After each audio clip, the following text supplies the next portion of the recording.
Naglabas na rin ang kaniyang pahayag si Daniel Padilla sa kanilang hiwalayan ni Catherine Bernardo.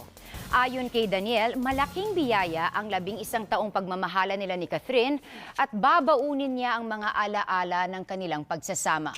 Nagpapasalamat siya sa dating kasintahan na sinamahan siya sa masasaya at malulungkot na sandali ng kaniyang buhay. Nagpapasalamat din ang aktor sa mga tagahanga ng Kathniel na itinuturing na nilang kaibigan at pamilya. Bagamat magiging mahirap, kailangan umanong yakapin ang kinabukasan. Hiling ni Daniel ang kanilang paghilom. Ayon kay DJ, kahit magkahiwalay, ang pagmamahal niya kay Catherine o Bal kung kanyang tawagin ay walang hanggan. Kanina lang kinumpirma ni Catherine Bernardo na hiwalay na sila ni Daniel. Sa Instagram post ni Catherine, sinabi nitong nasa showbiz siya sa loob ng 21 years. 12 years nito ay bilang kalahati ng Kathniel at 11 years ay bilang isang taong nagmahal kay Deej kahit sa likod ng kamera. Dagdag pa ni Kath, lumaki siya sa industriya na hindi nagpapadikta at mapalad siya dahil sa natatanggap na paggabay at best support system. Gumagawaan niya siya ng desisyon para sa sarili lalo na't kahit pagdating sa pag-ibig. Nangako siya na hindi malilihis, kaya ginawa niya ang lahat para magpakatotoo sa sarili.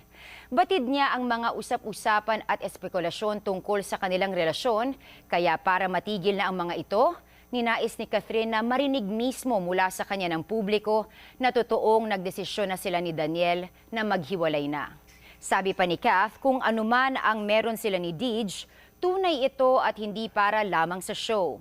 Hindi sila pumasok sa relasyon para lamang sa kamera, hindi dahil sa fans o dahil sa pera bunsod ng matagumpay na love team. At giit ni Kath, tunay na nagmahal sila ni Deej. Hindi umano pinagsisisihan ni Catherine na nakapiling niya si Daniel ng halos kalahati ng buhay niya. At hindi niya ito ipagpapalit sa anumang bagay sa mundo.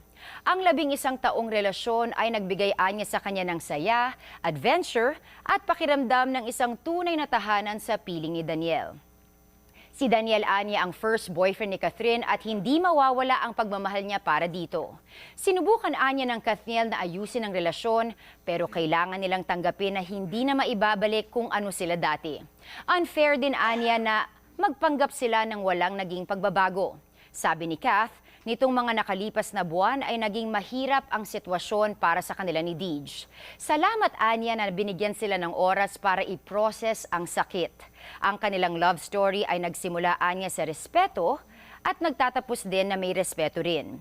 May mensahe rin ang mga fans ni Catherine at batid umano niyang nasaktan ang mga Kathniels gaya ng nararamdaman nila ni Deej. Pero sana ay maintindihan sila ng fans at samahan sila sa healing process. Sabi ni Kath, patuloy nilang susuportahan ni Deej ang isa't isa. Sa huli, ipinaalam ni Catherine kay DJ na magandang 11 taon ang ibinigay ni DJ kay Kath, isang klase ng pagmamahal na hindi niya makakalimutan habang buhay.